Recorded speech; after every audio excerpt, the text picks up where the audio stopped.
today's tutorial we are going over F3D and Geo layouts.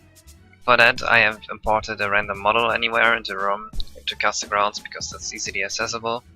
If you want to find out where the Kaze grounds is in the ROM, the level script, we can go here and scroll down a little and we see these warps, Kaze grounds. Last tutorial we went over level scripts, so hopefully you still know what this is.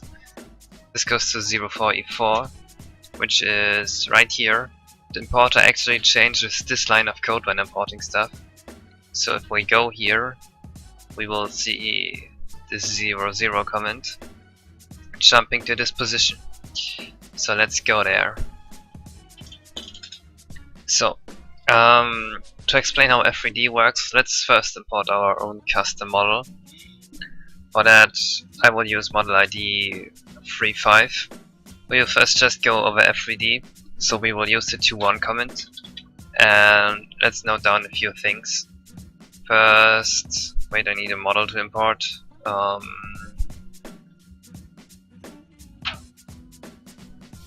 Let's import this model.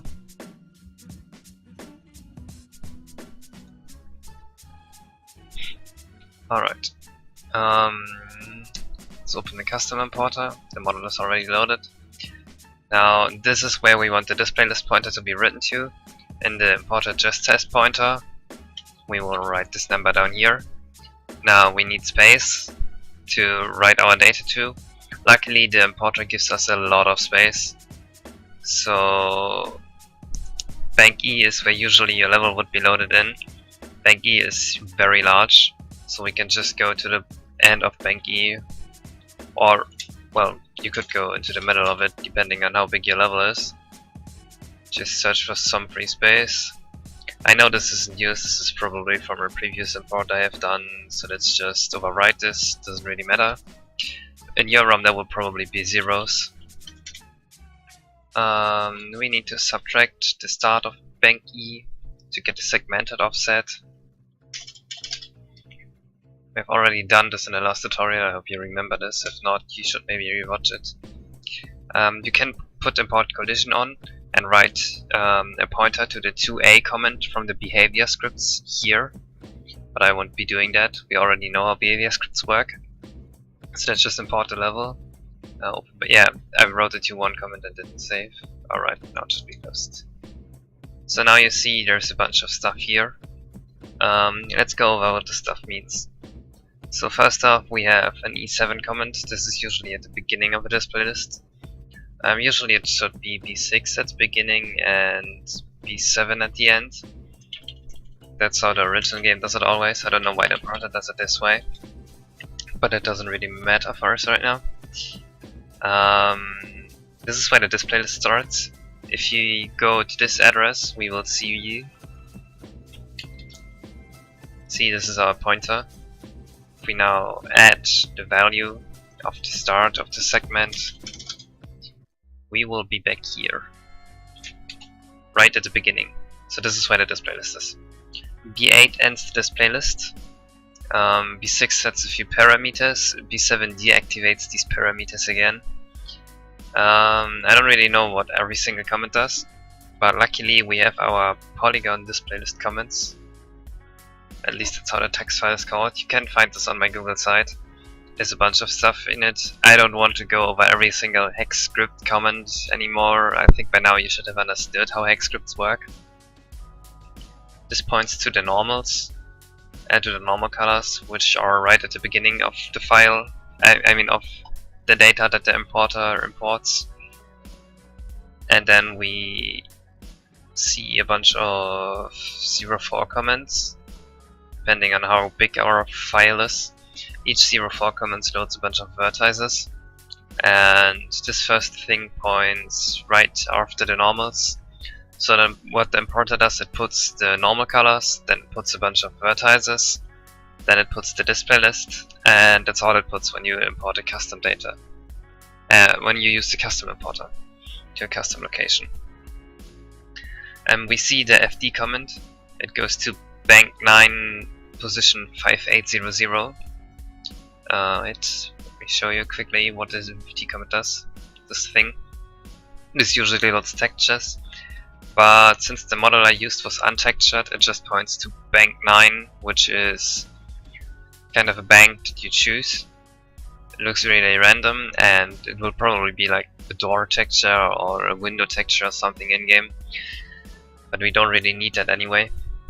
Let's just point it to bank 03. Now it will probably code or something in the general object bank. Let's put our model somewhere into the ROM. We use model ID 35. We can use behavior 2A48. This behavior basically does nothing. That was the wrong number. So if we now look into our ROM, we should be able to see our objects flying in the sky somewhere.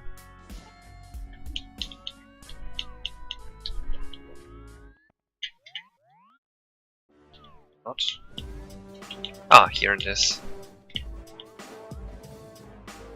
Alright, yeah. I don't know what the texture is for. So let's say we want it to have a shadow or be smaller or whatever. If we want to do that, we need to use a geo layout.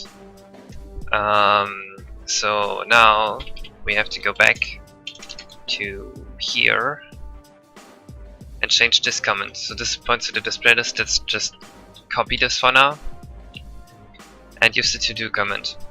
The sole level script bank is in bank 19. So what we can do is we can point the geo layout, and we can point the to-do comment to somewhere in bank 19, position 1900, which is then over here. So let's use a bunch of the geo layout comments. I will go over the geo layout comments as I use them. You can look at the rest of by yourself. I've put it on my Google site. So let's first use a shadow. It's 8 bytes. Something like this would probably look good. Then let's scale it down with the 1D comment.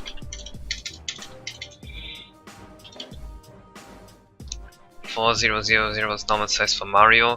Mario is scaled really downwards, so this should scale the object down. I don't know what exactly these values mean. And use a 05 comment with the pointer we just copied. The 04 comment opens a node, so everything after that is attached to what comes before, which means this stuff is attached to the shadow, and this stuff is attached to the scale. You can use that with the 1-3 comments to make animations. So that's what that is useful for. And now we should have our thing scaled down and have a shadow. Yep, it's scaled down and the shadow is probably hard to see. There's the shadow. The shadow is smaller than the object. You can change the shadow size if you want. The next thing I want to show you is drawing layers. 01, I mean drawing layer, you see this? It's at the 1.5 comment and at the 1.3 comment. Drawing layer 01 is for solid stuff. 02 is also for solid stuff somehow, but 02 works a little differently. It's hard to explain what exactly it does. You just have to try out with it. Usually you always just use drawing layer 01 or drawing layer 4. You can also use 04. This one is for textures that have alpha pixels on them, like a fence texture. And you can use drawing layer 05. Drawing layer 05 is for transparency. If you want transparency to work properly on every emulator, you will have to set this flag in the B6 comment. Let's go back to the polygon comment list. 06, vertex colors. So now you have these vertices, right? Usually the last 3 numbers, I have text for that too. I hope this is not too confusing. Usually you have this, and these 3 numbers here, they are either normal vectors or they are vertex colors. And as soon as we set this flag, they become vertex colors. At the end of this we have to end this flag too.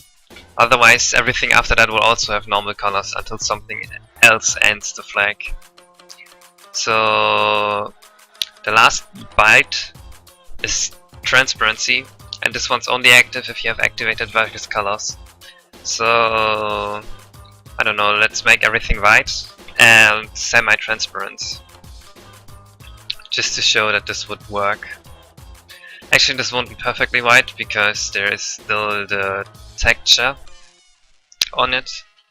But just to show that the vertex colors work, I will make these like something like this. And then you will see that it's different. Actually let's higher the transparency, so that you can actually see that the transparency also changes. It changes really smoothly. So with this you can do beautiful things. You can do how's it called? Alpha transitions. So yeah, you see this side is dark, we use the 0-0 stuff.